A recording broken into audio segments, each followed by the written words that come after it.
మన జగన్మోహన్ రెడ్డి గారు వచ్చేసారు. జగన్మోహన్ రెడ్డి గారు మన నాయకులు వచ్చారు. మన కాబోయే ముఖ్యమంత్రి గారు వచ్చారు. మన విశాఖపట్నం అభివృద్ధి చెందాలంటే మన జగన్మోహన్ రెడ్డి గారు ముఖ్యమంత్రిగా కావాలి. మనందరం ఆయన కోసం మనం ప్రాణాలు అర్పించేలా పని చేయాలి. జగన్మోహన్ రెడ్డి గారికి మనం ఓటేయాలి. మన ముఖ్యమంత్రిగా గెలిపించాలి. జై జగన్, జై జగన్, జై జగన్, జై జగన్, జై జగన్, జై జగన్, జై జగన్, జై జగన్, జై జగన్, జై జగన్, జై జగన్, జై జగన్, జై జగన్. మన సీఎం జగన్, మన సీఎం జగన్ వర్ధిల్లాలి.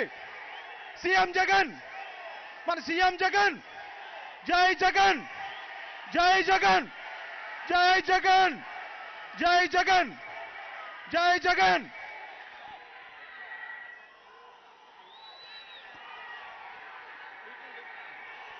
మన జగన్మోహన్ రెడ్డి గారు ముఖ్యమంత్రి అయితే మన విశాఖపట్నం అంత అభివృద్ధి చెందుతుంది. మన విశాఖపట్నం ఏ అభివృద్ధి చెందినా మన రాజశేఖర రెడ్డి గారు, స్వర్గీయ రాజశేఖర రెడ్డి చేసిన అభివృద్ధి మాత్రమే. ఈ ప్రభుత్వంలో ఉన్న ప్రభుత్వంలో ఏ అభివృద్ధి చెందదు. అన్ని అబద్ధాల కోరు ప్రభుత్వం. మన జగన్మోహన్ రెడ్డి గారు ముఖ్యమంత్రి అయిన వెంటనే మన విశాఖపట్నాన్ని అభివృద్ధి పథంలో నడిపిస్తారు. మనం ఆయన ముఖ్యమంత్రిగా మనం ఎన్నుకోవాలి.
విశాఖపట్నం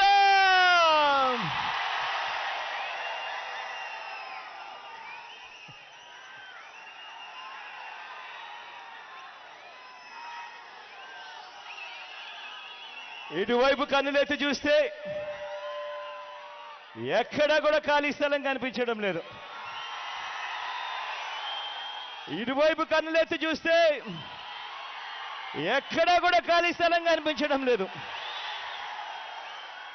రోడ్లే కాక బిల్డింగులపై కూడా ఖాళీ స్థలం కనిపించడం లేదు.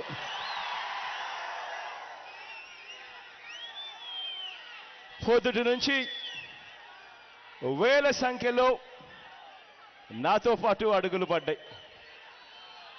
ఏ ఒక్కరికి కూడా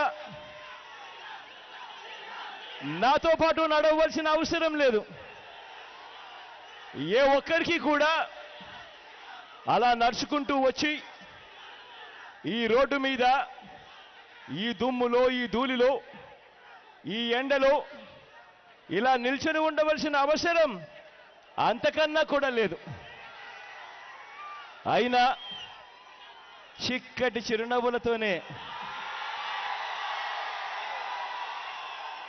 ఆప్యాయతలు చూపిస్తా ఉన్నారు. ప్రేమానురాగాలు పంచిపెడతా ఉన్నారు. ఆత్మీయతను చూపిస్తా ఉన్నారు. మీ అందరి ఆప్యాయతలకు, మీ అందరి ప్రేమానురాగాలకు, మీ అందరి ఆత్మీయతలకు, ప్రతి అక్కకు, ప్రతి చెల్లెమ్మకు,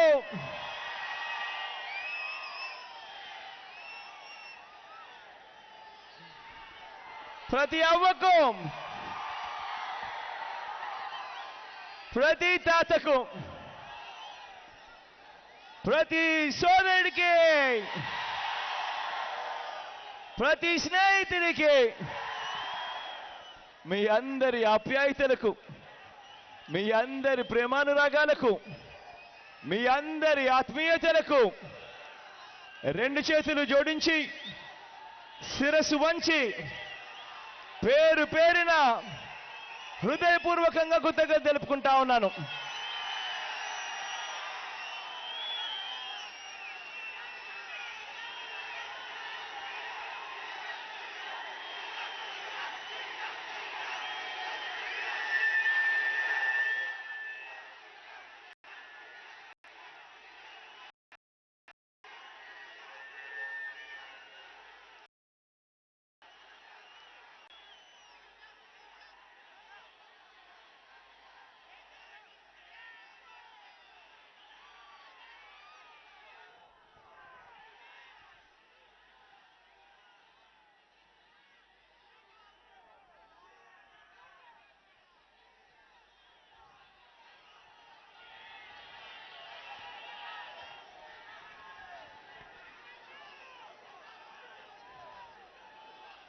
ఈరోజు ఈ నగరంలో నడుస్తూ ఉన్నప్పుడు నా దగ్గరికి వచ్చిన ప్రజలు అన్న మాటలు, అన్నా ఆ దివంగత నేత, ఆ ప్రీతమ నాయకుడు రాజశేఖర రెడ్డి గారు నాన్నగారి పరిపాలన మా అందరికీ గుర్తుందన్నా. ఆ దివంగత నేత, ఆ ప్రీతమ నాయకుడు రాజశేఖర రెడ్డి గారు నాన్నగారి పాలనలో ఈ విశాఖ నగరానికి టాప్ గేర్ లో నడిపించాడన్నా ఆ దివంగత నేత, ప్రీతమ నాయకుడు రాజశేఖర రెడ్డి గారు.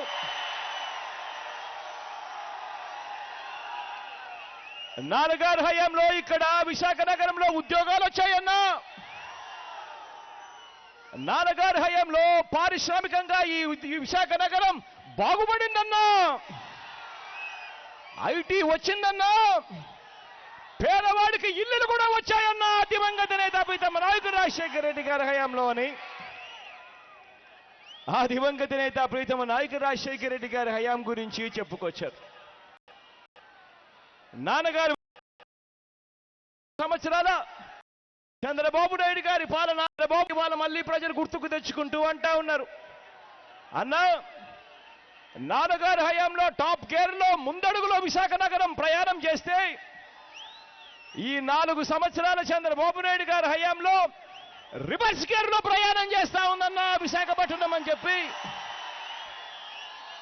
ఇక్కడి ప్రజలు నాతో చెప్తా ఉన్నారు. ఇక్కడి ప్రజలు నాతో చెప్తూ, అన్నా నాన్నగారి హయాంలో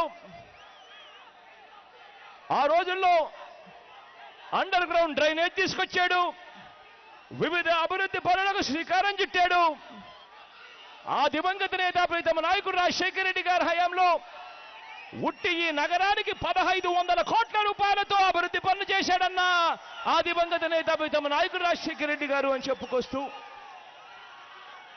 నాన్న హయాంలో రాపిడ్ ట్రాన్స్పోర్ట్ సిస్టమ్ కొరకు ఆ దివంగత నేత ప్రీతమ నాయకుడు రాజశేఖర రెడ్డి గారు 1500 కోట్ల రూపాయలతో అండర్ గ్రౌండ్ డ్రైనేజ్ సిస్టంతో సరిపెట్టుకోకుండా రాపిడ్ ట్రాన్స్పోర్ట్ సిస్టమ్ కోసం 2 BRTS రోడ్లను తీసుకొచ్చాడన్నా. ఆ రోజుల్లోనే ఆ దివంగత నేత 456 కోట్ల రూపాయలు ఖర్చు చేసి తీసుకొచ్చాడన్నా అని చెప్పి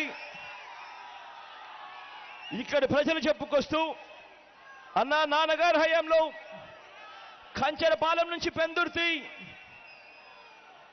ఆరిలోవ నుంచి సింహాచలం రోడ్లను ఆ దివంగత నేత ప్రీతమ నాయకుడు రాజశేఖర రెడ్డి గారు 6 లేన్లుగా తీర్చిదిద్దిన ఘనత దివంగత నేత ప్రీతమ నాయకుడు రాజశేఖర రెడ్డి గారిదన్నా అని చెప్పి ఇక్కడి ప్రజలు చెప్పుకొస్తూ, అన్నా ఆ రోడ్లలో కేవలం 1.3 కిలోమీటర్ల రోడ్డు మాత్రమే 6 లేన్ల రోడ్లు విస్తరణ భాగంలో మిగిలిపోయిందన్నా.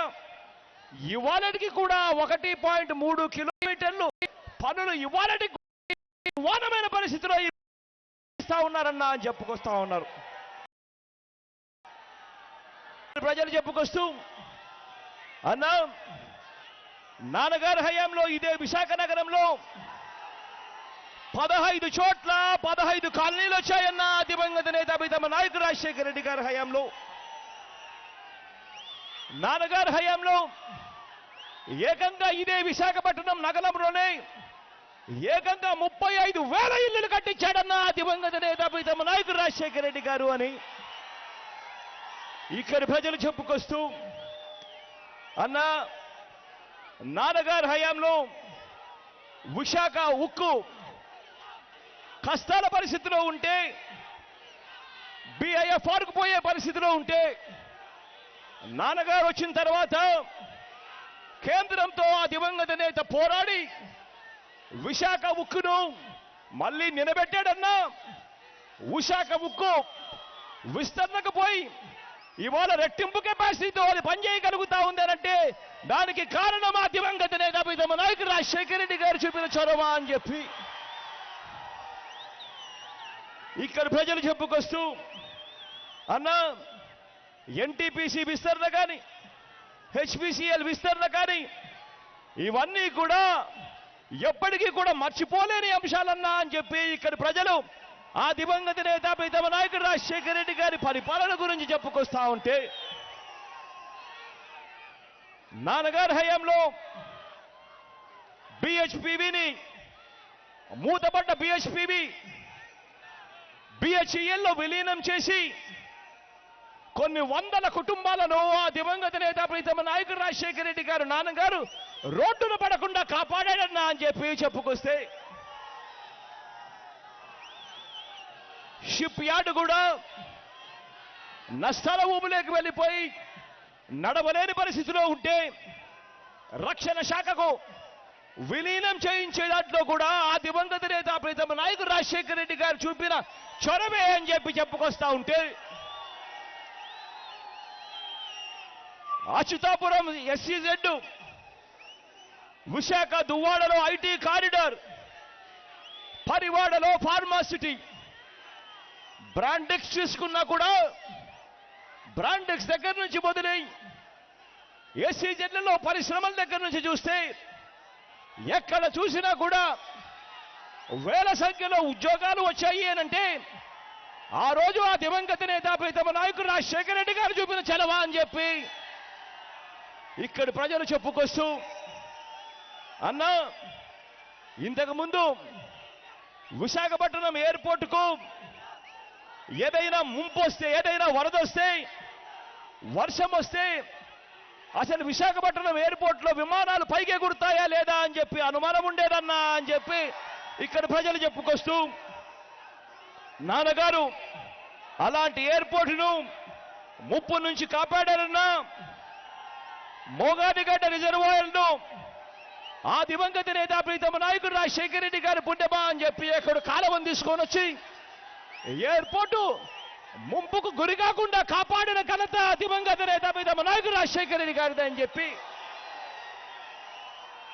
నాన్నగారు హయాంలో 100 కోట్ల రూపాయలతో టెర్మినల్ నిర్మించి ప్రస్తుత ఎయిర్పోర్టును అంతర్జాతీయ విమానాశ్రయంగా తీర్చిదిద్దిన ఘనత ఆ దివంగత నేత ప్రీతమ నాయకుడు రాజశేఖర రెడ్డి గారిది అని చెప్పి, నాన్నగారిది అని చెప్పి ఇక్కడ ప్రజలు చెప్పుకొస్తూ, అన్న నాన్నగారి హయాంలో కేవలం ఆ 5 సంవత్సరాల 3 నెలల కాలంలో విశాఖ నగరం టాప్ గేర్లో ముందుకు పరిగెత్తిందన్నా అని చెప్పి చెప్పుకొస్తా ఉన్నారు.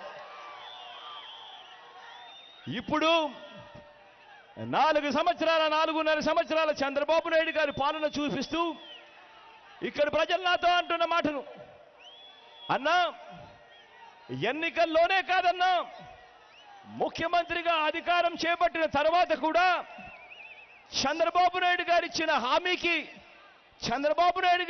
హామీలకు దిక్కు దివానా కూడా లేదన్నా అని చెప్పి ఇక్కడ ప్రజలు చెప్పుకొస్తా ఉన్నారు.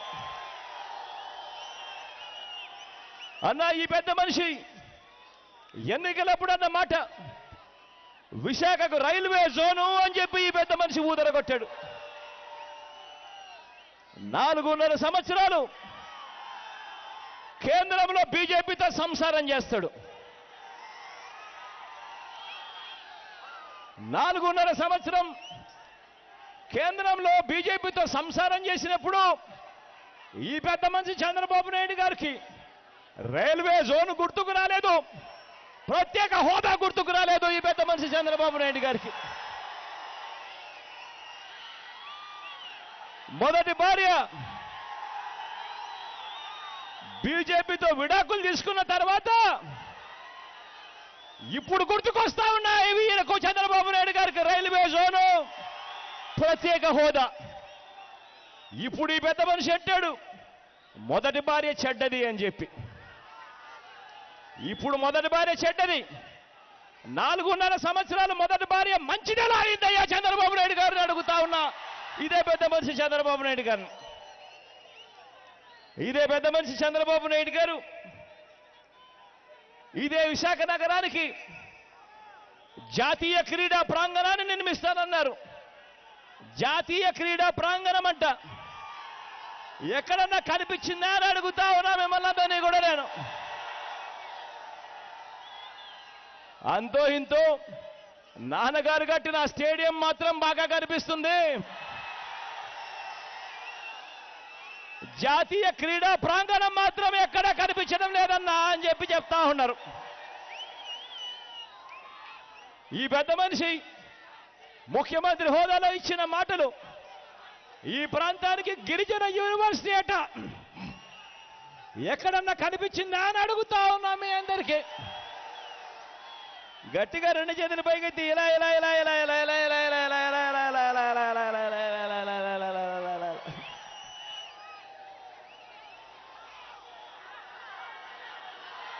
ఈ పెద్ద మనిషి అన్న మాటలు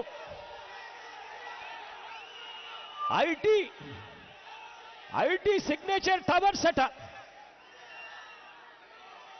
ఐటీ సిగ్నేచర్ టవర్స్ అని మనకందరికీ కూడా సినిమా చూపించాడు, గ్రాఫిక్స్ చూపించాడు. ఎక్కడైనా ఐటీ సిగ్నేచర్ టవర్స్ కనిపించాయా అని అడుగుతా ఉన్నా మిమ్మల్ని అందరినీ కూడా. ఈ మనిషి ముఖ్యమంత్రిగా విశాఖ మెట్రో రైలట, విశాఖకు మెట్రో రైలట, మెట్రో రైలటన్నా ఎక్కడన్నా కనిపించిందా అని అడుగుతా ఉన్నా మీ అందరినీ.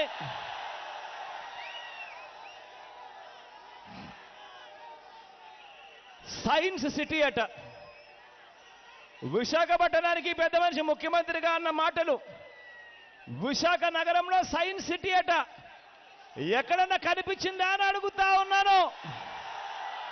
సైన్స్ సిటీ ఎక్కడన్నా కనిపించిందా అన్నా? ఈ పెద్ద మనిషిగా ముఖ్యమంత్రిగా అన్న మాటలు మరో డీప్ వాటర్ పోర్టు కడతాడట.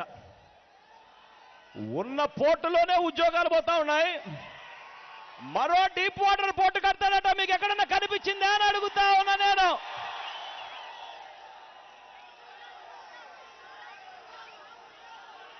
భీమిలి నుంచి కాకినాడ తీరం వెంబడి రహదారి అట.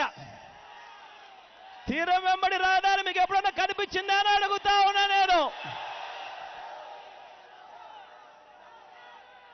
సబ్బవరంలో భారీ పరిశ్రమ పెడతాడట.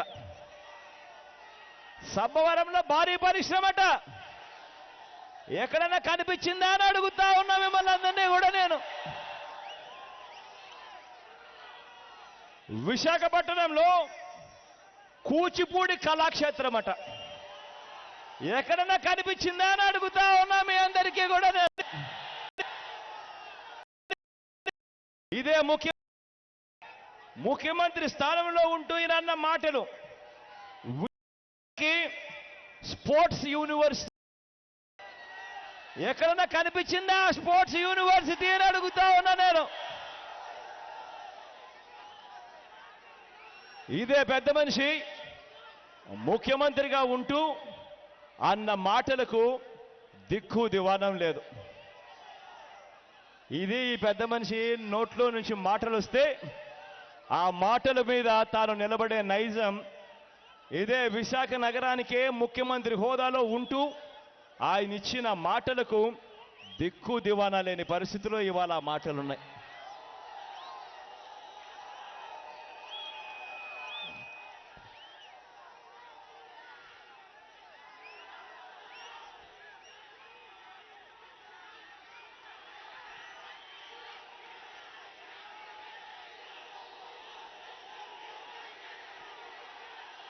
కానీ ఈ 4.5 సంవత్సరాల చంద్రబాబు నాయుడు గారి పాలనలో విశాఖ నగరంలో మనం చూసింది ఏమిటో తెలుసా?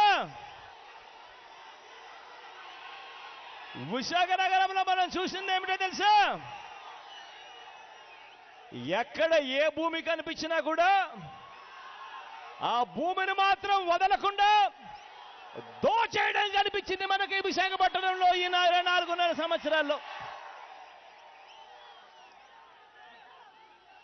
ఇదే విశాఖపట్నంలో భూములు దోచేయడం ఏ స్థాయిలో ఉంది అంటే, పేదలకు గతంలో నాన్నగారి హయాంలో పేదలకు ఇల్లులు కట్టించడం కోసం రాజీవ్ స్వగ్రకు భూములు కేటాయిస్తే, పేదలకు కేటాయించిన ఆ భూములను కూడా చంద్రబాబు నాయుడు గారి హయాంలో లాక్కుని ఆ భూములను తన బంధువు గీతం యూనివర్సిటీ మూర్తి గారికి ఇస్తాడు ఈ పెద్ద మనిషి చంద్రబాబు నాయుడు గారు.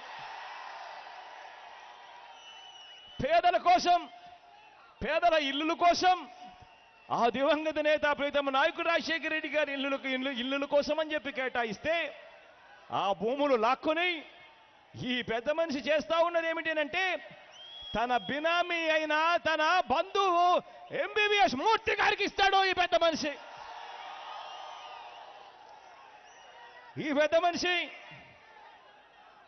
విశాఖతో సహా రాష్ట్రంలో ఎక్కడ విలువైన ప్రాంతాల్లో భూములున్నా కూడా ఈ పెద్ద మనిషి ఏం చేస్తాడో తెలుసా? క్యాబినెట్ మీటింగ్ పెడతాడు. క్యాబినెట్ మీటింగ్లో ఈ పెద్ద మనిషి పేదల గురించి క్యాబినెట్ మీటింగ్లో డిస్కషన్స్ జరగవు, రైతుల గురించి ఆ క్యాబినెట్లో డిస్కషన్స్ జరగవు. ఆ క్యాబినెట్ చంద్రబాబు నాయుడు గారి క్యాబినెట్లో, ఆ గజ దొంగల క్యాబినెట్లో జరిగే డిస్కషన్ ఏమిటో తెలుసా? వాళ్ళ బినామీలకు చెనిక్కాయలకు బిస్కెట్ ఏ భూములు కేటాయించాలి అని చెప్పి డిస్కషన్ జరుగుతుంది క్యాబినెట్లో. ఇదే పెద్ద మనిషి విశాఖ నగరంలో ఇప్పటికే చాలా 5 స్టార్ హోటళ్లు ఉన్నాయి. చాలా 5 స్టార్లు ఉన్న ఇదే విశాఖ నగరంలో ఇంకొక 5 స్టార్ కట్టడం కోసం అని చెప్పి ఈ పెద్ద మనిషి ప్రైవేట్ వ్యక్తులకు లూలు గ్రూప్ అట, ఎప్పుడన్నా పేరు విన్నారా? లూలు గ్రూప్ అట, లూలు గ్రూప్ అట. పేరుకు తగ్గట్టుగానే ఉంది వాళ్ళ వ్యవహారం. ఏకంగా విశాఖ నగరంలో 9.12 ఎకరాలను ఈ గ్రూపుకు దాదాపుగా 1000 కోట్లు విలువ చేసే ఈ భూమిని లూలు గ్రూపుకు చంద్రబాబు నాయుడు గారు కట్టబెడతారు చెనిక్కాయలకు బిస్కెట్లకు. ఇంతటితోనూ సరిపోదని ప్రైవేట్ సంస్థకు పక్కనే 3 ఎకరాల 3.5 ఎకరా స్థలం ఉంటే ఆ ప్రైవేట్ సంస్థతో కూడా చంద్రలాడి ఆ 3.5 ఎకరా భూములు కూడా తీసేసుకొని వాళ్ళ దగ్గర నుంచి దానికి ఆ ప్రైవేట్ సంస్థకు విశాఖపట్నంలో 100 కోట్ల విలువ చేసే భూముల్లో చంద్రబాబు నాయుడు గారు అప్పనంగా కట్టబెట్టారు. ఇదే లూలు గ్రూపుకు ఏకంగా 12 ఎకరాలు కేటాయించాడు. ఏకంగా 1200 కోట్ల రూపాయల విలువ చేసే భూముల్ని కేటాయించాడు ఈ పెద్ద మనిషి చంద్రబాబు నాయుడు గారు చెనిక్కాయలకు బిస్కెట్లకు. ఈ పెద్ద మనిషి హయాంలో విశాఖలో భూములు ఏ స్థాయిలో ఉన్నాయి అంటే, ఇక్కడ భూమి మార్చేస్తారు. తమ కాని గవర్నమెంట్ భూముల్లో తమ పేరుతోనే పత్రాలను సృష్టించేస్తారు.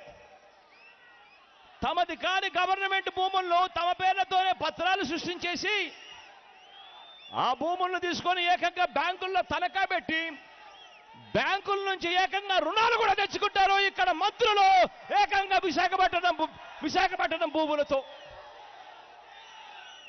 ఆ మంత్రి ఎవరు అని నేను చెప్పాల్సిన పని లేదు కదా.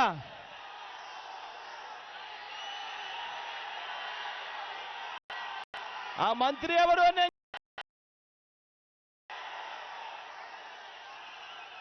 ఆ మనిషిని గంట అని కూడా అంటారు.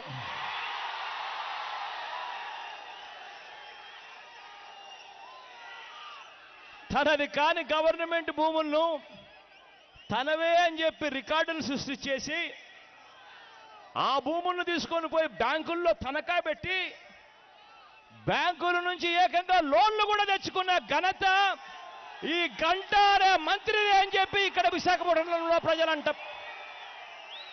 ఈ స్థాయిలో విశాఖపట్నం దోచుకుంటా ఉన్నారు. ఇదే విశాఖపట్నంలో ఏ స్థాయిలో దోచుకుంటా ఉన్నారు అని నేను వేరే చెప్పాల్సిన పని లేదు. విశాఖపట్నంలో భోగాపురంలో ఎయిర్పోర్ట్ అంటారు, కానీ పక్కనే అయ్యన్న పాత్రుడు భూములు మాత్రం ముట్టుకోరు. పక్కనే తెలుగుదేశం పార్టీ ఎంపీల భూములను మాత్రం ముట్టుకోరు, కానీ అక్కడ పేద రైతుల భూములను మాత్రం బలవంతంగా లాక్కుంటారు ఈ పెద్ద మనిషి చంద్రబాబు నాయుడు గారు. ఏ స్థాయిలో వీళ్ళు భూములతో వ్యాపారాలు చేస్తా ఉన్నారు అని చెప్పడానికి వేరే నిదర్శనాలు అవసరం లేదు. ఇదే పెద్ద మనిషి చంద్రబాబు నాయుడు గారు విశాఖపట్నంలో భాగస్వామ్య సదస్సులు అని చెప్పి విశాఖపట్నంలో మీటింగులు పెడతారు. విశాఖపట్నంలో మీటింగులు పెట్టి ఏమంటాడు? విశాఖపట్నంలో 3 రోజుల పాటు మీటింగులు పెట్టి ఈ పెద్ద మనిషి అంటాడు, రాష్ట్రానికి 20 లక్షల కోట్ల పెట్టుబడులు వచ్చాయి, 40 లక్షల ఉద్యోగాలు వచ్చేసాయని పెద్ద మనిషి చెప్తాడు చంద్రబాబు నాయుడు గారు. నేను అడుగుతా ఉన్నా, మీకేమైనా ఉద్యోగాలు కనిపించాయా అని అడుగుతా ఉన్నా నేను మిమ్మల్ని అందరినీ కూడా. నేను గట్టిగా 2 చేతుల పైకి అయితే ఇలా ఇలా ఇలా ఇలా ఇలా ఇలా ఇలా ఇలా ఇలా ఇలా ఇలా ఇలా ఇలా ఇలా ఇలా ఇలా. కానీ ఈ పెద్ద మనిషి విశాఖపట్నంలో మీటింగులు పెడతాడు. విశాఖపట్నంలో మీటింగులు పెట్టి ఏకంగా 40 లక్షల ఉద్యోగాలు వచ్చాయని అంటాడు. ఎన్ని ఉద్యోగాలు వచ్చాయి, ఎన్ని వేల కోట్ల పరిశ్రమలు వచ్చాయి అని చెప్పి తెలుసుకునేదానికి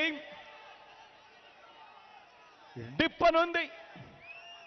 సెంట్రల్ గవర్నమెంట్ ఆఫ్ ఇండియాలో department of industry, policy and promotion అని చెప్పి మినిస్ట్రీ ఆఫ్ కామర్స్లో ఉంది. వాళ్ళు ప్రతి సంవత్సరం డిసెంబర్ 31వ తారీఖున ఏ రాష్ట్రానికి ఎన్ని వేల కోట్ల పెట్టుబడులు వచ్చాయి అని చెప్పి వాళ్ళు ప్రతి సంవత్సరం డిక్లేర్ చేస్తారు. ఆ డిప్లో ఏ ప్రభుత్వమైనా కూడా, ఏ రాష్ట్రంలో అయినా కూడా, ఎవరైనా కూడా పరిశ్రమ పెట్టాలి అనంటే మొట్టమొదటగా ఆ department of industry for policy and ప్రమోషన్లో ఒక అప్లికేషన్ పెడతారు. ఆ అప్లికేషన్ పేరు IEM అని ఒక అప్లికేషన్ పెడతారు, ఇండస్ట్రియల్ ఆంట్రప్రెన్యూర్ మెమరాండా అని చెప్పి. ఇది పెట్టకపోతే ఏ బ్యాంకు మీకు లోన్లు ఇవ్వరు. ఎందుకనంటే ఎన్వైరన్మెంటల్ క్లియరెన్స్ రావాలన్నా, పొల్యూషన్ క్లియరెన్స్ రావాలన్నా ఖచ్చితంగా ఈ IEM అని చెప్పి application department of industry for promotion and పాలసీలో పెట్టాల్సింది. కాబట్టి మినిస్ట్రీ ఆఫ్ కామర్స్, కేంద్ర ప్రభుత్వం ప్రతి సంవత్సరం ఏ రాష్ట్రానికి ఎన్నెన్ని వేల కోట్లు పెట్టుబడి వచ్చాయని చెప్పి ప్రతి సంవత్సరం డిక్లేర్ చేస్తారు. ఫర్ కామర్సు ఆంధ్ర రాష్ట్రానికి ఎన్ని వేల కోట్లు వచ్చాయి అని చెప్పి వాళ్ళు డిక్లేర్ చేస్తే సంవత్సరానికి కనీసం 5,000 కోట్ల రూపాయలు కూడా సగటున రాలేదు అని చెప్పి మొత్తంగా ఈ 4 ఏళ్లలో 5,000 కోట్లు కూడా సగటున రాక 20,000 కోట్ల రూపాయలు కూడా రాలేదు అని చెప్పి వాళ్ళు చెప్తా ఉంటే, ఈ పెద్ద మనిషి చంద్రబాబు నాయుడు గారు మాత్రం ఏకంగా 20 లక్షల కోట్ల రూపాయలు పెట్టుబడులు, 40 లక్షల ఉద్యోగాలు అని చెప్పి ఈ పెద్ద మనిషి మనందరి చెవుల్లో పూలు పెడతాడు. ఈ పెద్ద మనిషి మనందరి చెవుల్లో పూలు పెట్టేదాని కోసం ఈ పెద్ద మనిషి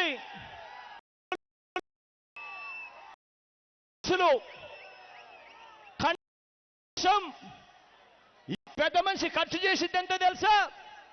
విశాఖపట్నంలో 3 రోజుల పాటు మీటింగులు పెట్టి ఆ మీటింగులకు తాను ఖర్చు చేసింది అక్షరాల 150 కోట్ల రూపాయల ప్రజాధనాన్ని ఖర్చు చేశాడు ఈ పెద్ద మనిషి చంద్రబాబు నాయుడు గారు. ఆ 150 కోట్ల రూపాయల్లో 3 రోజుల కోసం తిండి బిల్లు ఎంతో తెలుసా? కేవలం వాళ్ళ తిండి బిల్లు 3 రోజులకు 53 కోట్ల రూపాయలు తిన్నారు ఏకంగా తిండి బిల్లులో. అంటే ఏ స్థాయిలో దోచేస్తా ఉన్నారు మన రాష్ట్రాన్ని అని చెప్పడానికి ఇక వేరే నిదర్శనాలు కూడా అవసరం లేదు అని చెప్పడానికి ఇంతకన్నా మీ విశాఖ నగరంలోనే జరిగిన దోపిడీ. ఇదే పెద్ద మనిషి చంద్రబాబు నాయుడు గారి హయాంలో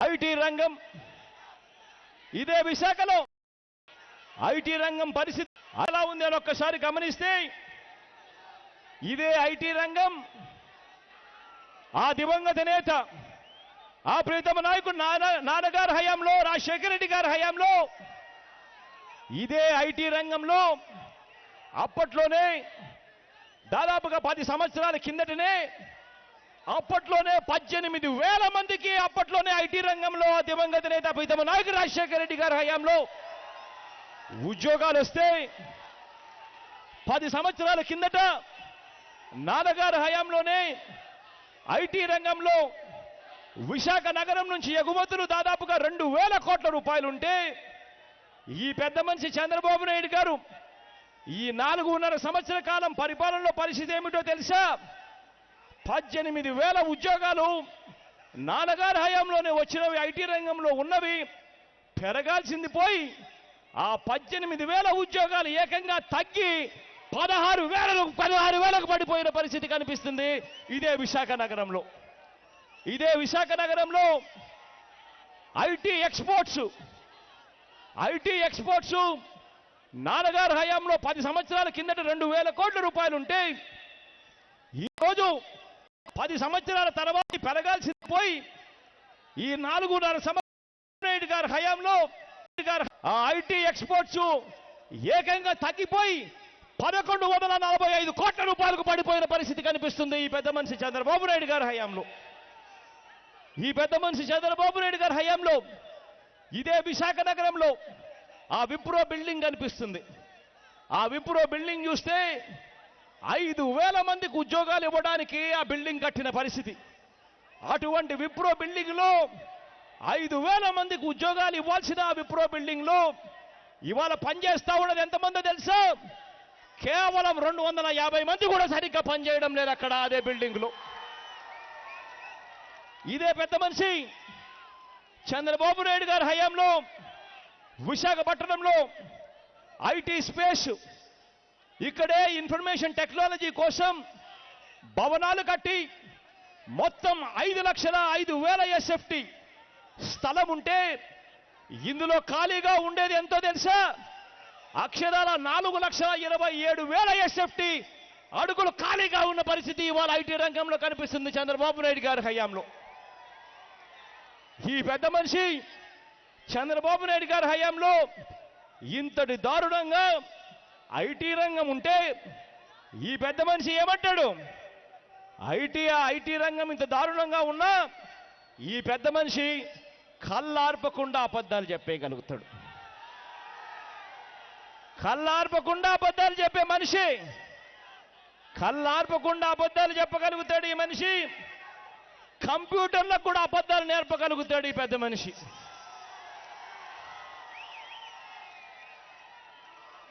అబద్ధాలు చెప్పడంలోనూ మోసం చేయడంలోనూ ఎవరికైనా డిగ్రీ ఉంది అనంటే ఆ PhD చేసింది ఎవరు అనంటే ఈ పెద్ద మనిషి చంద్రబాబు నాయుడు గారే.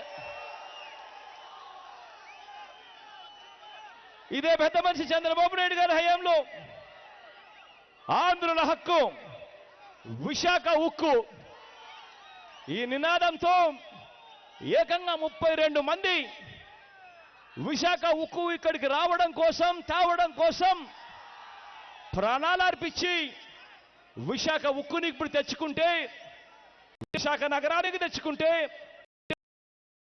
ముఖ్యమంత్రిగా ఉన్నప్పుడు ఇదే విశాఖ ఉక్కు పూర్తిగా నష్టాల్లోకి వెళ్ళి బిఐఎఫ్ఆర్కు వెళ్ళిపోయిన పరిస్థితి మనకందరికీ కూడా తెలుసు. బిఐఎఫ్ఆర్కు వెళ్ళిపోతున్న పరిస్థితుల్లో అప్పట్లో ఆ దివంగత నేత ప్రీతమ నాయకుడు రాజశేఖర రెడ్డి గారి నాన్నగారు వచ్చి చొరవ చూపి కేంద్రంతో పోరాడి విశాఖపట్నం ఉక్కును విస్తరణకు తీసుకొని పోయాడు ఆ దివంగత నేత ప్రీతమ నాయకుడు రాజశేఖర రెడ్డి గారు. ఏకంగా 12,000 కోట్ల రూపాయల విస్తరణతో మా ముందుకు వేశారు.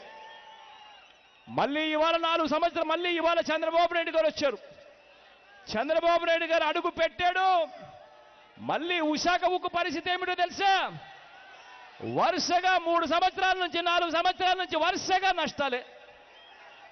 ఈ పెద్ద మనిషి లెక్క అటువంటిది. అడుగు పెడతాడు, ఏదైనా ధ్వంసం కావాల్సిందే.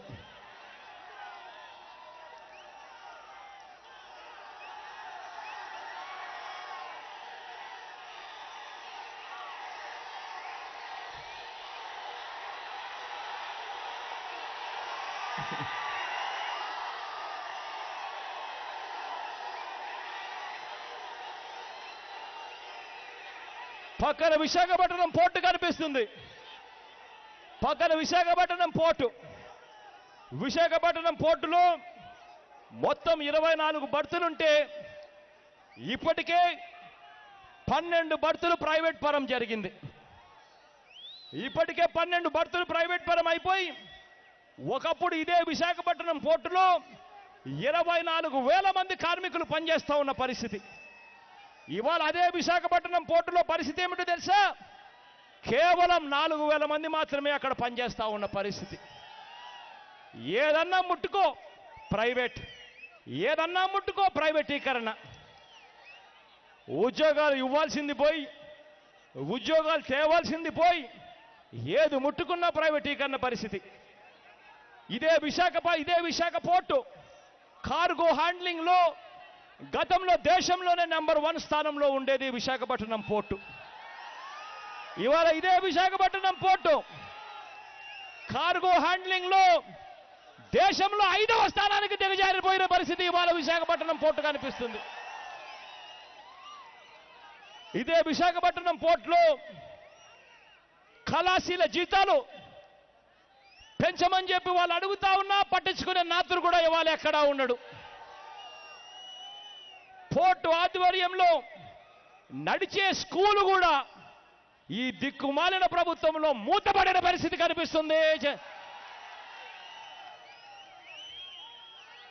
ఇదే పోర్టు ఆధ్వర్యంలో గతంలో ఉద్యోగులున్న క్వార్టర్లు ఇవాళ శిథిలావస్థకు చేరుకున్నాయి.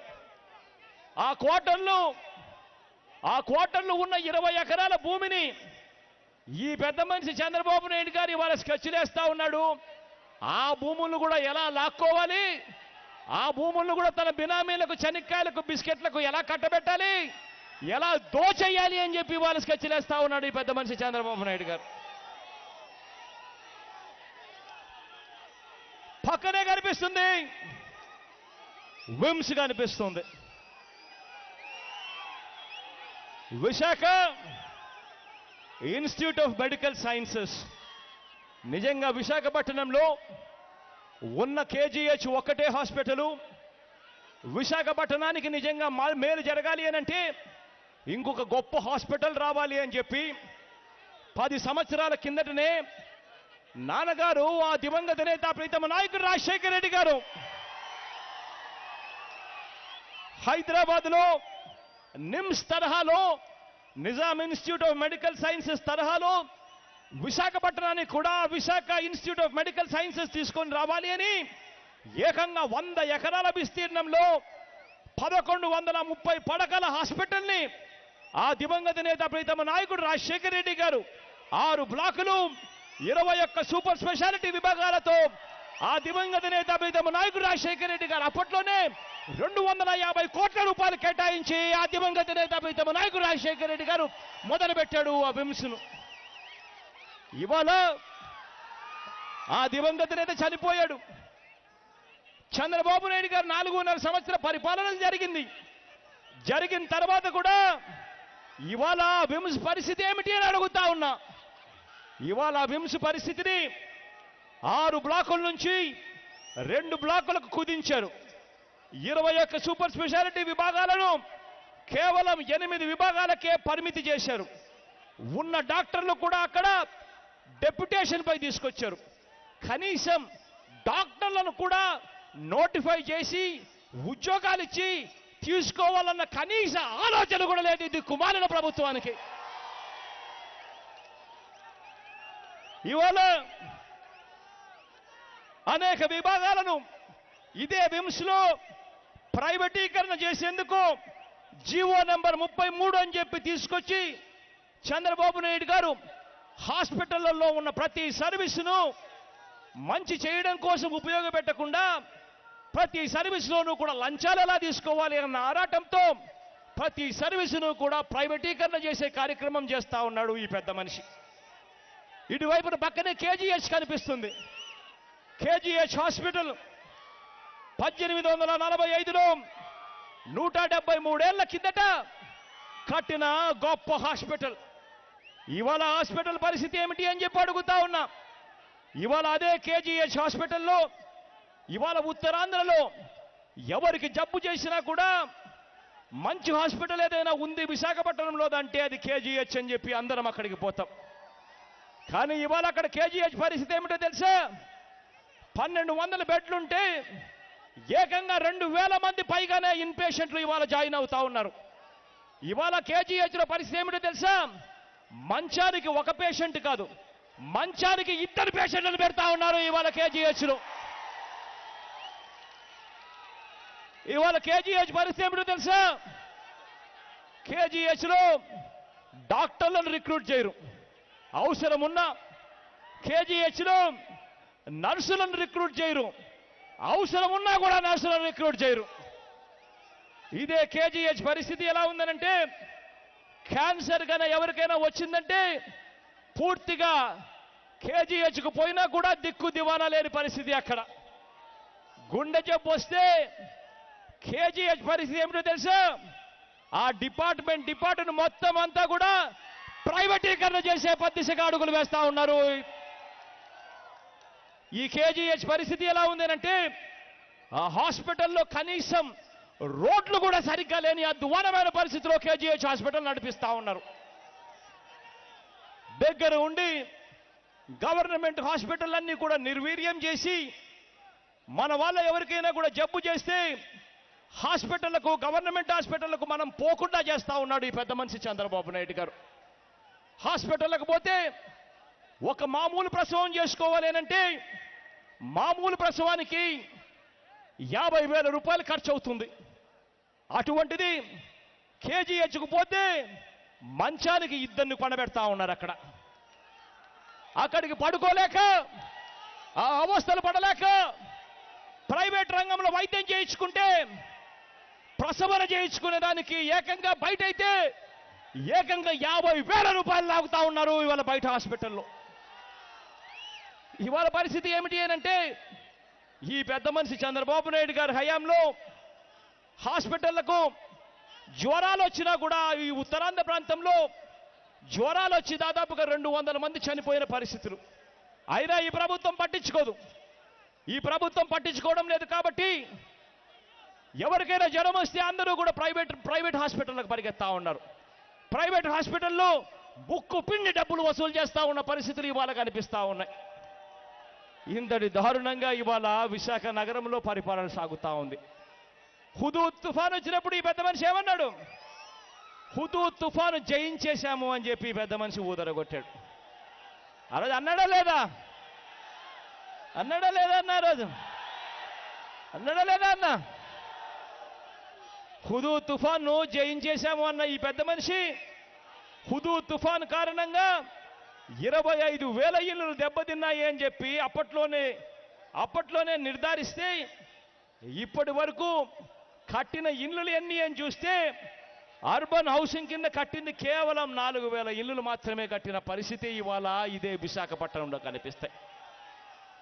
అదే ఆ దివంగత నేత ప్రీతమ నాయకుడు రాజశేఖర రెడ్డి గారి హయాంలో ఏకంగా ఆ 5 సంవత్సరాలలో 35,000 ఇళ్లను కట్టి ఆ దివంగత నేత ప్రీతమ నాయకుడు రాజశేఖర రెడ్డి గారు చిరస్మరణీయుడైతే, ఈ పెద్ద మనిషి హయాంలో ఇవాళ విశాఖపట్నంలో ఏం జరిగినా స్కామే. ఇప్పుడు కొత్తగా చంద్రబాబు నాయుడు గారు ఏమంటా ఉన్నాడు, ఫ్లాట్లు కట్టించిస్తాడట. ఫ్లాట్లు ఏమిటో తెలుసా? 300 అడుగుల ఫ్లాట్లట. ఫ్లాట్లు కట్టించిస్తాడట. అడుక్కు 2,000 రూపాయలు మీకు అమ్ముతాడట.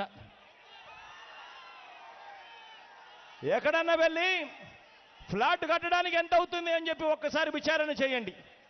ఆ ఫ్లాట్లలో లిఫ్ట్ ఉండదు, ఆ ఫ్లాట్లలో గ్రానైట్ ఫ్లోరింగ్ ఉండదు, ఆ ఫ్లాట్లలో ఇటువంటివి ఏవీ లేనప్పుడు, గవర్నమెంటే ల్యాండ్ ఉచితంగా ఇచ్చినప్పుడు,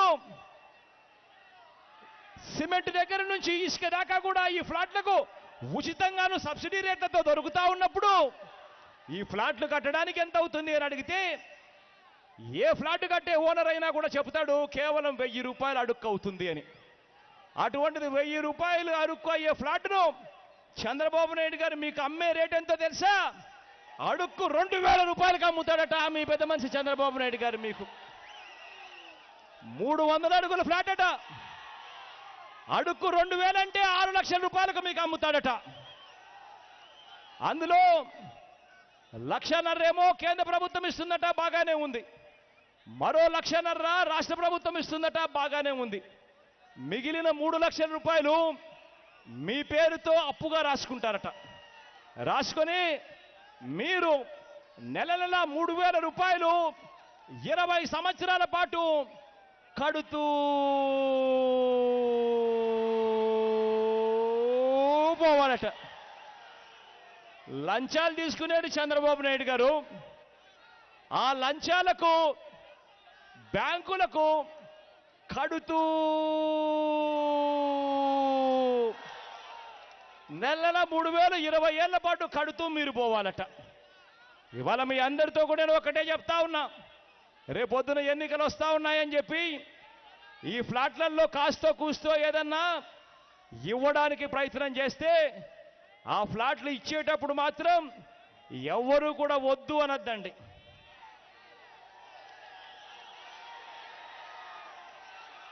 ఆ ఫ్లాట్లు ఆయన ఇస్తే బంగారంగా తీసుకోండి. ఆ తర్వాత దేవుడు ఆశీర్వదించి మీ అందరి చల్లని దీవెనలతో రేపొద్దున మనందరి ప్రభుత్వం అధికారంలోకి వచ్చిన తర్వాత ఇవాళ మీ అందరికీ నేను మాట చెప్తా ఉన్నాను, రేపొద్దున దేవుడు ఆశీర్వదించి మీ అందరి చల్లని దీవెనలతో రేపొద్దున మనందరి ప్రభుత్వం అధికారంలోకి వచ్చిన తర్వాత జగన్ అనే నేను మీ అందరితో ఇవాళ మాటిస్తా ఉన్నాను. ఆ ఫ్లాట్ల మీద ఏదైతే అప్పు ఉంటుందో నెల నెల 3,000 రూపాయలు మీరు ఏదైతే 20 ఏళ్ల పాటు కడుతూ పోవాలో ఆ మొత్తం డబ్బంతా మాఫీ చేసేస్తాను అని చెప్పి మీ అందరికీ కూడా హామీ ఇస్తా ఉన్నా.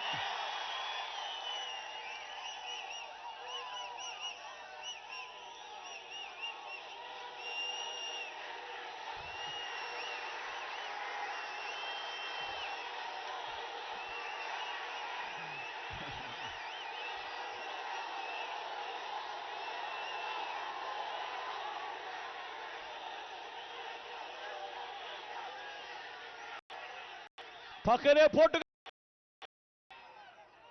పోర్టులో పరిశ్రమల కారణంగా పూర్తిగా 15 కిలోమీటర్ల దూరం వరకు కాలుష్యం ఎక్కడ పడితే అక్కడ విశాఖపట్నంలో కనిపిస్తుంది. విశాఖపట్నం 1 టౌన్లో ఉండాలి అనంటే ఆ కాలుష్యం దెబ్బకు భయపడాల్సిన పరిస్థితిలో ఇవాళ విశాఖపట్నం నగరంలో ఉంది. అయినా ఎవరూ కూడా దీని గురించి పట్టించుకునే పరిస్థితి లేని పరిస్థితిలో ఇవాళ విశాఖపట్నం ప్రజలు ఉన్నారు. ఇవాళ విశాఖపట్నం పరిస్థితి ఎలా ఉందనంటే విశాఖపట్నంలో క్రైమ్ రేటు ఏ స్థాయిలో ఉందో తెలుసా? క్రైమ్ రేటు ఏకంగా 2015లో చంద్రబాబు నాయుడు గారు ముఖ్యమంత్రి అయిన తర్వాత విశాఖపట్నం నగరంలో 16 హత్యలు జరిగాయి. విశాఖపట్నం నగరంలో 2015లో 16 హత్యలు, 2016లో 29 హత్యలు ఇదే చంద్రబాబు నాయుడు గారు ముఖ్యమంత్రిగా ఉన్న హయాంలో. 2017లో 27 హత్యలు ఇదే విశాఖపట్నం నగరంలో. 2018లో ఇప్పటి వరకు ఇదే విశాఖ నగరంలో 12 హత్యలు జరిగాయనంటే విశాఖ నగరంలో ఏ స్థాయిలో మాఫియా సామ్రాజ్యం జరిగిస్తా ఉన్నారు అని చెప్పడానికి వేరే నిదర్శనమే అవసరం లేదు. ఇదే విశాఖ నగరంలో పక్కనే కనిపిస్తుంది ఆంధ్ర యూనివర్సిటీ. నిజంగా ఆంధ్ర యూనివర్సిటీ గొప్పతనం గురించి నేను చెప్పాల్సిన పని లేదు. విశాఖ నగరంలో ఉన్న ప్రతి ఒక్కరికి తెలుసు ఆ ఆంధ్ర యూనివర్సిటీ గొప్ప స్థానం. ఇవాళ ఆ ఆంధ్ర యూనివర్సిటీ పరిస్థితి ఏమిటో తెలుసా? అక్కడ 953 మంది టీచింగ్ పోస్టులు ఉంటే అందులో 550 ఉద్యోగాలు టీచింగ్ పోస్ట్ ఉద్యోగాలు, టీచర్ ఉద్యోగాల పోస్టు ఇవాళటికి కూడా కనీసం భర్తీ చేయని పరిస్థితిలో ఇవాళ ఉన్నాయా ఆంధ్ర యూనివర్సిటీ పరిస్థితి. దగ్గర ఉండి యూనివర్సిటీలకు నీరు గారుస్తా ఉన్నాడు. ఆ యూనివర్సిటీలో టీచర్ పోస్టులు భర్తీ చేయరు, ఆ యూనివర్సిటీలకు సరిపడా నిధులు ఇవ్వరు, విద్యార్థుల సంఖ్యకు తగ్గినట్టుగా హాస్టళ్లు కూడా కట్టరు ఆ ఆంధ్ర యూనివర్సిటీలో. దగ్గర ఉండి మన పిల్లలందరూ కూడా గవర్నమెంట్ కాలేజీలు, గవర్నమెంట్ స్కూళ్ళు, గవర్నమెంట్ యూనివర్సిటీలకు పోకుండా వాళ్ళంతా కూడా గీతం యూనివర్సిటీకి పోయే దానిలో చంద్రబాబు నాయుడు గారు తయారు చేస్తా ఉన్నారు. మొత్తం అందరినీ కూడా నిర్వీర్యం చేస్తూ ఈ స్థాయిలో నారాయణను గీతం యూనివర్సిటీని తయారు చేస్తా ఉన్నాడు ఈ పెద్ద మనిషి చంద్రబాబు నాయుడు గారు. నేను ఒకటే అడుగుతా ఉన్నా మిమ్మల్ని అందరినీ కూడా, మామూలుగా మనమంతా కూడా విశాఖపట్నంలోకి వస్తాం, శ్రీకాకుళం విజయనగరం నుంచి వస్తాం, ఇచ్చాపురం దగ్గర నుంచి కూడా విశాఖపట్నంకి వస్తాం. విశాఖపట్నానికి ఇక్కడికి వచ్చినప్పుడు ఈ నగరంలో మనం ఎందుకు వస్తాం? ఇక్కడైతే మనకు ఉద్యోగాలు దొరుకుతాయనేమో, ఉపాధి దొరుకుతుందేమోనో, లేకపోతే ఇక్కడ మంచి చదువులు దొరుకుతాయేమో అని చెప్పి ఇక్కడ విశాఖపట్నానికి వస్తాం. కానీ ఇక్కడ విశాఖపట్నం నగరానికి వచ్చిన తర్వాత పరిస్థితి చూస్తే ఇవాళ విశాఖపట్నం నగరంలో బతకాలంటే ఇక్కడ ధరలు చూస్తే షాక్ కొట్టించే పరిస్థితిలో ఇవాళ ఈ ప్రభుత్వం నడిపిస్తా ఉన్న వ్యవస్థలో ఉన్నాం. ఇవాళ విశాఖపట్నంలో పరిస్థితులు ఎలా ఉన్నాయనంటే కరెంటు ఛార్జీలు తీసుకుంటే బాధుడే బాధుడు, పెట్రోల్ డీజిల్ రేట్లు తీసుకుంటే బాధుడే బాధుడు, ఇంటి పన్నులు తీసుకుంటే బాధుడే బాధుడు, బస్ ఛార్జీలు తీసుకుంటే బాధుడే బాధుడు, స్కూల్ ఫీజులు తీసుకుంటే బాధుడే బాధుడు, కాలేజీ ఫీజులు తీసుకుంటే బాధుడే బాధుడు, చివరికి నీటి పన్ను తీసుకున్నా బాధుడే బాధుడు. ఏ స్థాయిలో ఉన్నాయి విశాఖపట్నంలో అనంటే ఈ పెద్ద మనిషి చంద్రబాబు నాయుడు గారు ఒక హయాంలో ఒకవైపున ఈ స్థాయిలో బాదుతూ ఈ పెద్ద మనిషి చంద్రబాబు నాయుడు గారు ఏమంటారు? పెట్రోలు డీజిల్ రేట్లు పెరుగుతూ ఉన్నాయి కాబట్టి కాంగ్రెస్ పార్టీ రేపు బంద్కు పిలుపునిచ్చిందట. ఆ కాంగ్రెస్ పార్టీ చంద్రబాబు నాయుడు గారిని కూడా బంద్లోకి రమ్మని చెప్పి ఆహ్వానించిందట. చంద్రబాబు నాయుడు గారు ఈ బంద్కు మద్దతు ఇవ్వని చెప్పి చెప్తా ఉన్నాడు ఈ పెద్ద మనిషి చంద్రబాబు నాయుడు గారు. నిజంగా నాకు నవ్వాల్లో ఏడవాల్లో అర్థం కాల వీళ్ళ బంధు పిలుపుని చూసి. కారణం ఏంటంటే ఇవాళ మన రాష్ట్రంలో పెట్రోల్ రేటు, డీజిల్ రేటు ఏ రేటు తీసుకున్నా చుట్టుపక్కల పక్క రాష్ట్రాలు ఉన్నాయి. ఇక్కడ నుంచి పక్కనే మీకు యానం ఉంది ఈస్ట్ గోదావరి జిల్లాలో. ఒక్కసారి అక్కడికి వెళ్ళి 1 లీటర్ పెట్రోల్ పోయించండి, లేదా 1 లీటర్ డీజిల్ పోయించండి. అటు యానం తీసుకున్నా, అటు తెలంగాణ తీసుకున్నా, లేకపోతే కర్ణాటక తీసుకున్నా, తమిళనాడు తీసుకున్నా, చుట్టుపక్కల ఏ రాష్ట్రం తీసుకున్నా కూడా ఏ రాష్ట్రంలో లేని రేట్లు, పెట్రోల్ రేట్లు, డీజిల్ రేట్లు ఆ రాష్ట్రాలతో పోలిస్తే మన రాష్ట్రంలో ఏకంగా 5 రూపాయల నుంచి 7 రూపాయలు బాధుడే బాధుడు. ఏకంగా 4 సంవత్సరాల నుంచి ఈ పెద్ద మనిషి చంద్రబాబు నాయుడు గారు పక్క రాష్ట్రాలతో పోలిస్తే మన రాష్ట్రంలో 4 సంవత్సరాల నుంచి 5 రూపాయల నుంచి 7 రూపాయలు అధిక ట్యాక్సులతో బాదుతా ఉన్నాడు. కేంద్రం విధించే ట్యాక్సుల కన్నా రాష్ట్రం విధించే ట్యాక్సులు, పెట్రోల్ మీద డీజిల్ మీద రాష్ట్రం విధించే ట్యాక్సులు కేంద్రం విధించే ట్యాక్సుల కన్నా ఎక్కువ ఉన్నాయి మన రాష్ట్రంలో. ఇది వాస్తవ పరిస్థితి. అయితే ఈ పెద్ద మనిషి చంద్రబాబు నాయుడు గారు ఏమంటారు? కాంగ్రెస్ పార్టీ పెట్రోల్ డీజిల్ రేట్ల మీద బంద్కు పిలుపునిచ్చిందట, తెలుగుదేశం పార్టీని ఆహ్వానించిందంట బంద్కు రమ్మని. చంద్రబాబు నాయుడు గారు బంద్లో పార్టిసిపేట్ చేయమని చెప్పి చంద్రబాబు నాయుడు గారు పిలుపునిస్తా ఉన్నారు. నిజంగా వీళ్ళ పరిస్థితి చూస్తే ఎలా ఉందో తెలుసా? నాకు ఒక సామెత గుర్తుకొస్తుంది. ఆ సామెత ఏమిటో తెలుసా? ఒకరు కోర్టుకు వెళ్ళి ఒకరు అరెస్ట్ చేసి పోలీసులు కోర్టులో ప్రవేశపెట్టాడట. జడ్జి వచ్చి సీట్లో కూర్చున్నాడట. జడ్జిను చూసిన వెంటనే బోర్డులో ఉన్న ఈ వ్యక్తి బోరున ఏడ్చడం మొదలుపెట్టాడట.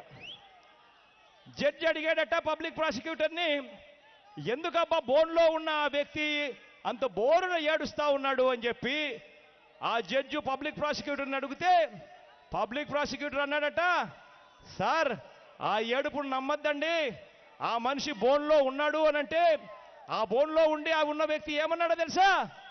జడ్జి గారు నాకు తల్లిదండ్రి లేరండి అని చెప్పి బోరున ఏడుస్తా ఉన్నాడట. జడ్జి పబ్లిక్ ప్రాసిక్యూటర్ను మళ్ళీ అడిగాడట, అయ్యో పాపం తల్లి తండ్రి కూడా లేడంటా ఉన్నాడు, తల్లి తండ్రి లేని వాడిని ఎందుకు తీసుకొచ్చారయ్యా అని చెప్పి జడ్జి గారు అడిగాడట బోన్లో పబ్లిక్ ప్రాసిక్యూటర్ని. పబ్లిక్ ప్రాసిక్యూటర్ అడిగాడట, అస్సలు నమ్మకండి సార్ ఈ మనిషి బోన్లో ఉన్నాడు అని అంటే తన తల్లిని తండ్రిని చంపాడు కాబట్టే ఈ మనిషి బోన్లో ఉన్నాడు అని చెప్పి జాయింట్ ప్రాసిక్యూటర్ అన్నాడట.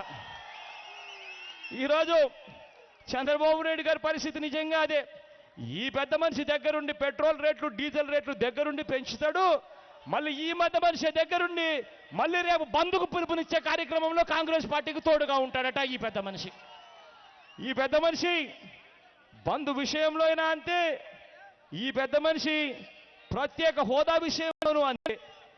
దగ్గరుండి ప్రత్యేక హోదాను తూట్లు 4.5 సంవత్సరాల క్రితం సంసారం చేసినప్పుడు ప్రత్యేక హోదాను తూట్లు పొడుస్తాడు. సంసారం అయిపోయిన తర్వాత విడాకులు తీసుకున్న తర్వాత ఇదే పెద్ద మనిషి ధర్మ పోరాట దీక్ష అని చెప్పి మళ్ళా ప్రత్యేక హోదా కోసం పోరాడతానంటాడు. ఇదే పెద్ద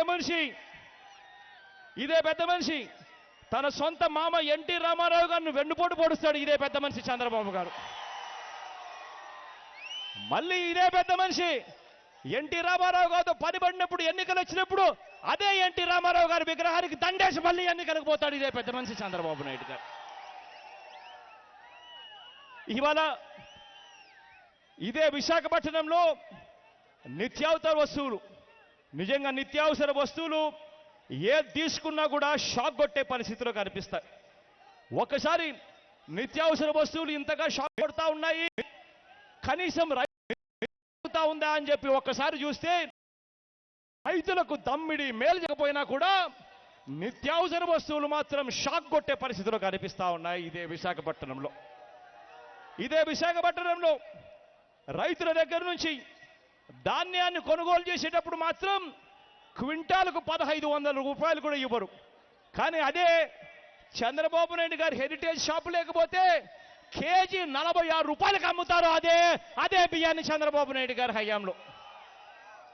ఇదే పెద్ద మనిషి చంద్రబాబు నాయుడు గారి హయాంలో కర్నూలు ఉల్లి మార్కెట్కు రైతుల దగ్గర నుంచి కొనుగోలు చేసేది కేవలం 4 రూపాయలకు ఉల్లి మార్కెట్లో ఉల్లిని కొనుగోలు చేస్తారు. కానీ అదే చంద్రబాబు నాయుడు గారి హెరిటేజ్ షాపు లేకపోతే ఉల్లి కేజీ ఏకంగా 20 రూపాయలకు ఇవాళ చంద్రబాబు నాయుడు గారు అదే ఉల్లిని అమ్ముతాడు.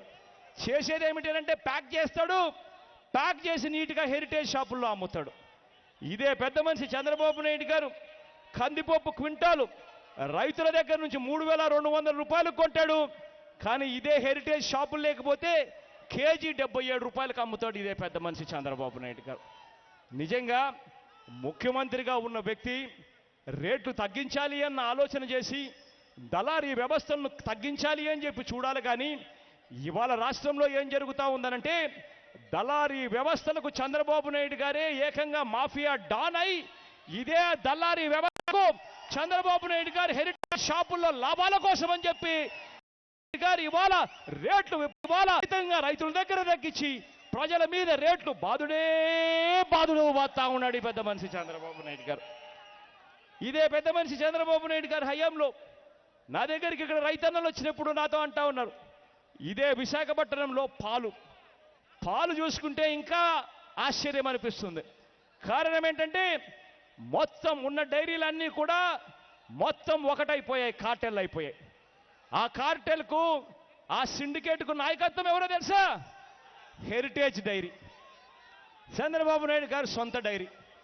చంద్రబాబు నాయుడు గారికి సొంత డైరీ లాభాల్లో రావాలి కాబట్టి, ఆ హెరిటేజ్ లాభాల్లో రావాలి కాబట్టి ఏకంగా పాల మీద మొత్తం ఉన్న డైరీలన్నీ కూడా ఒక్కటైపోయాయి. పేరుకు విశాఖ డైరీ, పేరుకేమో కోఆపరేటివ్ డైరీ. కానీ ఇవాళ విశాఖ డైరీ పరిస్థితి ఏమిటి? ఇవాళ విశాఖ డైరీని పూర్తిగా తెలుగుదేశం పార్టీ నాయకులు పూర్తిగా విశాఖ డైరీని ఆక్రమించేసి ఆ విశాఖ డైరీని ఒక కుటుంబ డైరీగా ఇవాళ మార్చేసిన పరిస్థితి ఇవాళ విశాఖ డైరీలో కనిపిస్తుంది. ఇవాళ పేరుకే కోఆపరేటివ్ డైరీ, కానీ విశాఖ డైరీ పూర్తిగా ఒక కుటుంబ పరిపాలనలో సాగిస్తూ ఉన్నారు. ఇదే విశాఖ డైరీ, ఇదే హెరిటేజ్ డైరీ, వీళ్ళంతా కూడా రైతుల దగ్గర నుంచి 1 లీటర్ పాలు కొనేది 26 రూపాయలకు కొంటారు.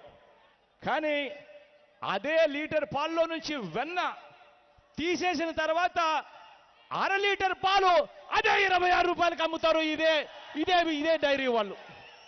ఇంతటి దారుణంగా ఇవాళ నిత్యావసర వస్తువులు విశాఖ నగరంలో షాక్ కొట్టిస్తా ఉన్నారు. ఆరోగ్యం, ఇంతకు ముందే చెప్పా, ఆరోగ్యం పరిస్థితి ఇవాళ విశాఖపట్నంలో షాక్ కొట్టే స్థాయిలో ఏ స్థాయిలో ఉంది అని చెప్పడానికి కేజీహెచ్కు విమ్స్కు పోతే విమ్స్ హాస్పిటల్ దగ్గరుండి కట్టరు, కేజీహెచ్కు పోతే దగ్గరుండి ఆ హాస్పిటల్ను నిర్వీర్యం చేసి మొత్తం ఉన్న సర్వీసులన్నీ కూడా ప్రైవేట్ పరం చేయాలని అది కుమారుల ఆలోచనలతో చేస్తూ ఉన్నారు. మంచానికి ఏకంగా ఇద్దరిని పండబెడతా ఉన్నారు. ఎవరికైనా బాగోలేకపోతే కేజీహెచ్కు పోకుండా ప్రైవేట్ హాస్పిటల్కు పోయేట్టుగా చేస్తూ ఉన్నారు. నెట్వర్క్ హాస్పిటళ్లలో ఆరోగ్యశ్రీ పేషెంట్ల కోసం ఏదైతే నెట్వర్క్ హాస్పిటల్ ఉన్నాయో ఏకంగా 8 నెలల నుంచి వాళ్ళకు బకాయిలు ఇవ్వడం లేదు. ఇవాళ ఆరోగ్యం బాగోలేక కేజీహెచ్ లాంటి ఆ చోట ఆరోగ్యం నయం కాదు అని తెలిసి ప్రైవేట్ హాస్పిటల్లోకి పోలేక మంచి వైద్యం హైదరాబాదులో ఉంది అని చెప్పి హైదరాబాదుకు పోతే ఇవాళ ఆరోగ్యశ్రీ కట్ అని చెప్పి పరిస్థితిలో ఇవాళ ఆరోగ్యశ్రీ నడిపిస్తూ ఉన్నారు. ఇవాళ ఇంతటి దారుణంగా దగ్గర ఉండి చంద్రబాబు నాయుడు గారి హయాంలో ఆరోగ్య వ్యవస్థను పూర్తిగా నాశనం చేస్తూ గవర్నమెంట్ రంగంలో ఉన్న ఆరోగ్య వ్యవస్థను పూర్తిగా కూడా నీరు కారుస్తూ అందరూ కూడా ఆరోగ్యశ్రీ వదిలేసి గవర్నమెంట్ హాస్పిటల్ను వదిలేసి ప్రైవేట్ హాస్పిటల్లకు పోయేట్టుగా చేస్తూ ఉన్నాడు ఈ పెద్ద మనిషి చంద్రబాబు నాయుడు గారు. ప్రైవేట్ హాస్పిటల్లకు పోయిన తర్వాత ఇవాళ పరిస్థితి ఏమిటో తెలుసా? కేజీహెచ్కు పోతే ఒక బెడ్లో 2 పడుకోవాలి అని చెప్పి ఆ బాధలు పడలేమని చెప్పి ఇవాళ ఎవరైనా గర్భిణి ఆపరేషన్ చేయించుకునే దానికి ప్రైవేట్ హాస్పిటల్కి పోతే సిజేరియన్ చేయించుకోవాలంటే 50,000 రూపాయలు కట్టాల్సిన పరిస్థితిలో ఇవాళ ఆరోగ్యశ్రీ పరిస్థితి ఇవాళ తయారైపోయిన అద్వానమైన పరిస్థితి కనిపిస్తుంది. ఇవాళ ఇదే విషయానికి చదువుల విషయం, ఇదే విశాఖపట్నంలో మధ్యతరగతి పేదవాడు పిల్లలు ఇవాళ మనం చదివించగలిగే పరిస్థితిలో మనం ఉన్నామా అని చెప్పి ఒక్కసారి మన జీతాలకు మన పిల్లల చదువులకు మనం చదివించగలిగే ఆరాటం మనకున్నా, చదివించే పరిస్థితి మనకుందా అని చెప్పి ఒక్కసారి మీ గుండెల మీద మీరు చేతులు వేసుకొని ఆలోచన చేయమని చెప్పి నేను కోరుతా ఉన్నా మిమ్మల్ని అందరినీ కూడా. కారణం ఏంటంటే ఒక మామూలు స్కూలు, ఒక యావరేజ్ స్కూలు, ఒక మన పిల్లల్ని మనం పంపిస్తే ఆ స్కూల్లో ఫీజులు 40,000 రూపాయల సంవత్సరానికి ఇవాళ అడుగుతా ఉన్న పరిస్థితి ఇవాళ ఇక్కడ కనిపిస్తూ ఉంది.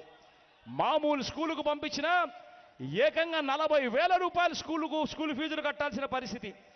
ప్రతి ఏటా 5 నుంచి 7,000 రూపాయల ఫీజులు ఖర్చులు పెరుగుతూ ఉన్నాయి. అదే ఇంటర్మీడియట్ చదివించాలి అంటే ఏకంగా 65,000 రూపాయలు ఇవాళ మన పిల్లల కోసం మనం ఖర్చు పెట్టాల్సిన పరిస్థితి సంవత్సరానికి. అదే చంద్రబాబు నాయుడు గారి బెనామీ నారాయణ కాలేజ్ అయితే, లేకపోతే ఎంబీబీఎస్ మూర్తి గారి గీతం యూనివర్సిటీ అయితే ఏకంగా కాలేజీలు చూస్తే నారాయణాలు అయితే ఫీజులు ఏకంగా 1,60,000 రూపాయలు గుంజుతా ఉన్న పరిస్థితి కనిపిస్తా ఉన్నాయి. ఇవాళ ఇటువంటి దారుణమైన పరిస్థితిలో ఇవాళ ఫీజులు ఉన్నాయి. మన పిల్లలు మనం చదివించలేని పరిస్థితిలో ఇవాళ మనం అంతా ఉన్నాం. ఇంతటి దారుణమైన పరిస్థితిలో ఇవాళ ఈ వ్యవస్థలు సాగుతూ ఉన్నాయి. ఇదే విశాఖపట్నంలో నిజంగా బ్రతకగలుగుతామా అని చెప్పి ఒక్కసారి ఆలోచన చేయమని అడుగుతా ఉన్నా.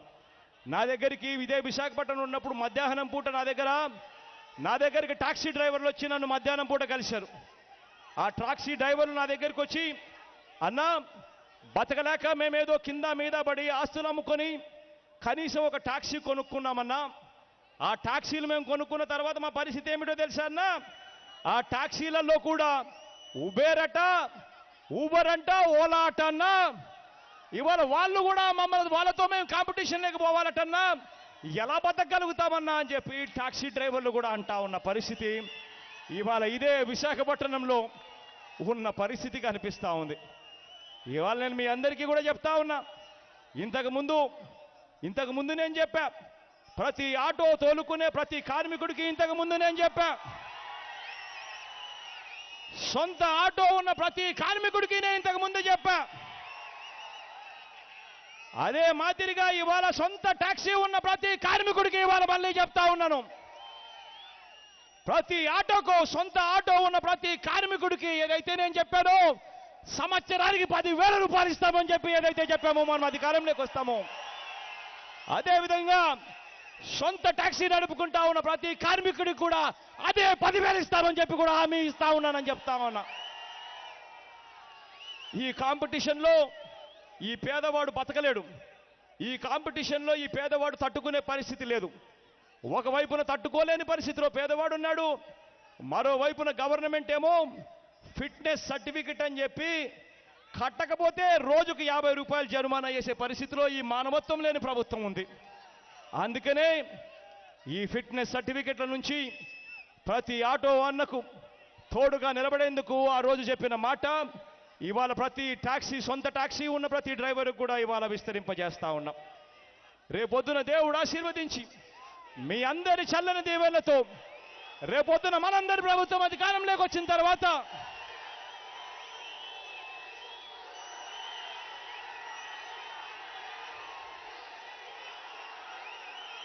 మనం ఏం చేయబోతా ఉన్నాము అని నవరత్నాలను మనం ప్రకటించాం. ఇటువంటి అన్యాయమైన పాలన పోయి, ఇటువంటి దుర్మార్గమైన పాలన పోయి రేపొద్దున దేవుడు ఆశీర్వదించి మీ అందరి చల్లని దీవెనలతో రేపొద్దున మనందరి ప్రభుత్వం అధికారంలోకి వచ్చిన తర్వాత నవరత్నాల్లో నుంచి మనం ఏం చేయబోతా ఉన్నాము అన్నది ప్రతి మీటింగులోనూ కొన్ని అంశాలను మాత్రమే చెప్పుకొస్తా ఉన్నా. ఈరోజు ఈ మీటింగులో నేను చెప్పుకొచ్చే అంశం నవరత్నాల్లో నుంచి చదువుల కోసం, ఆ ప్రతి పిల్లాడి కోసం మనం ఏం చేయబోతా ఉన్నాము అని చెప్పి నేను ఇవాళ మీ అందరికీ కూడా చెప్పుకొస్తా.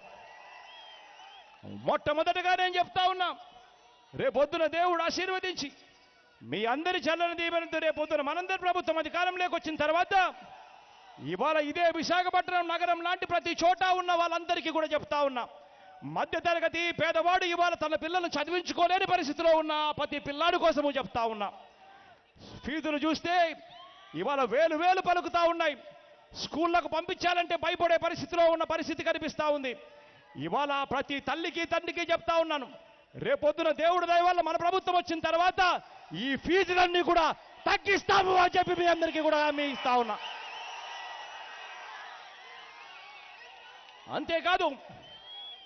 అంతేకాదు ఇవాళ ఒక్కసారి మన గుండెల మీద మనం చేతులు వేసుకొని ఆలోచన చేయమని అడుగుతా ఉన్నా.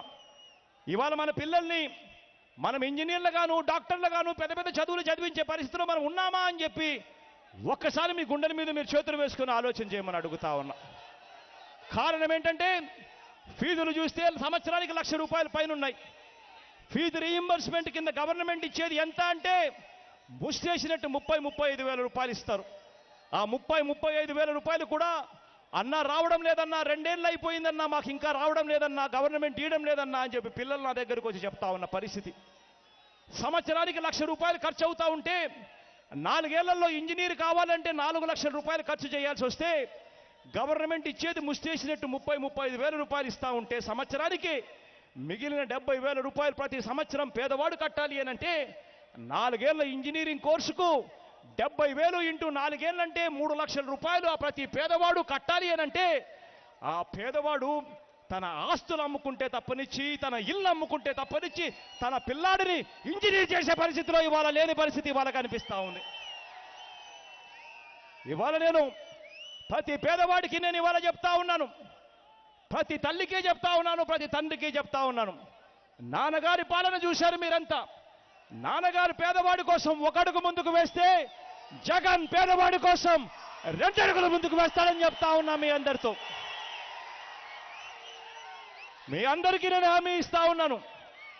మీ పిల్లలు మీరు ఇంజనీర్ చదివిస్తారు, డాక్టర్లు చదివిస్తారు, కలెక్టర్ వంటి ఏ చదువులు చదివిస్తారో చదివించండి, మీ ఇష్టం. ఎన్ని లక్షలు ఖర్చైనా పర్వాలేదు, దగ్గరుండి నేను చదివిస్తాను, మీ పిల్లల్ని ఇంజనీర్లుగా నేను చేస్తాను, డాక్టర్లుగా నేను చేస్తాను అని చెప్తా ఉన్నా మీ అందరికీ.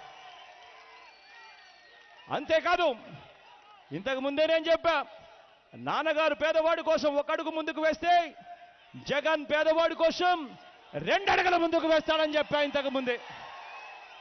మన పిల్లల్లో మనం ఇంజనీర్ చదివించాలన్నా, డాక్టర్ చదివించాలన్నా మన పిల్లలు హాస్టల్లోకి పోతారు.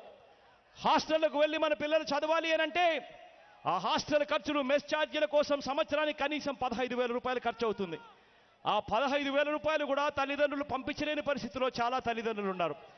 ఆ ప్రతి తల్లికి, ప్రతి తండ్రికి చెప్తా ఉన్నాను, మీ పిల్లలను ఇంజనీర్గాను, డాక్టర్లుగాను, కలెక్టర్ వంటి చదువులు చదివించడమే కాదు, ఆ ప్రతి పిల్లాడికి మెస్ ఛార్జీల కోసం, హాస్టల్ ఖర్చుల కోసం సంవత్సరానికి 20,000 ఇస్తామని చెప్పి కూడా హామీ ఇస్తా ఉన్నాం మీ అందరికీ కూడా.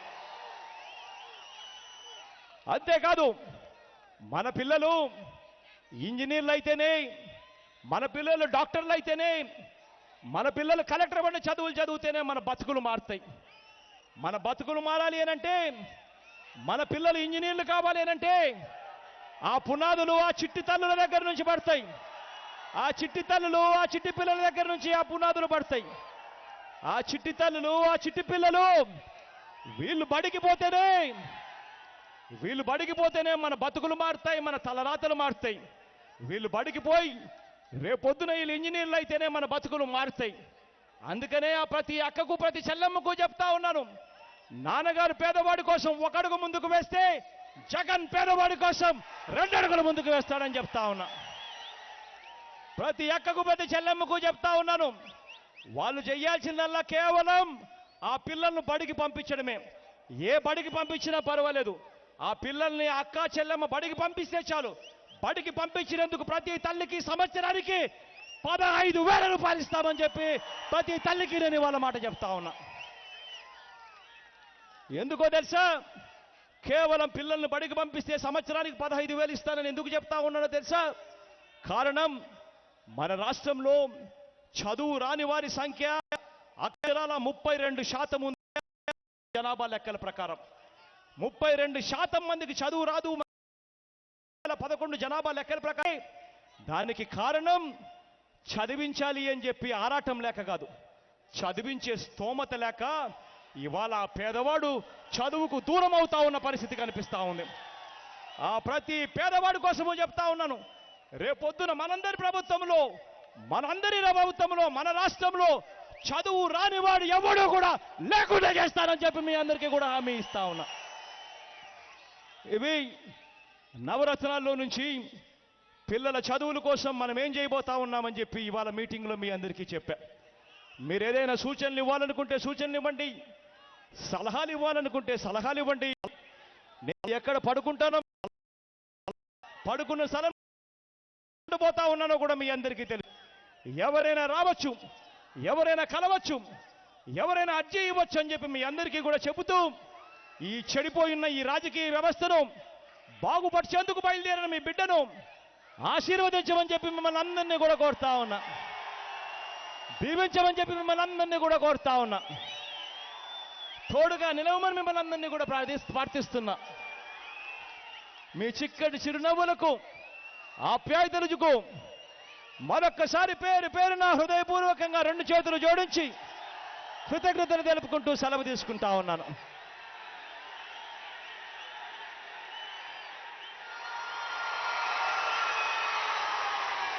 తూర్పు కొండల్లో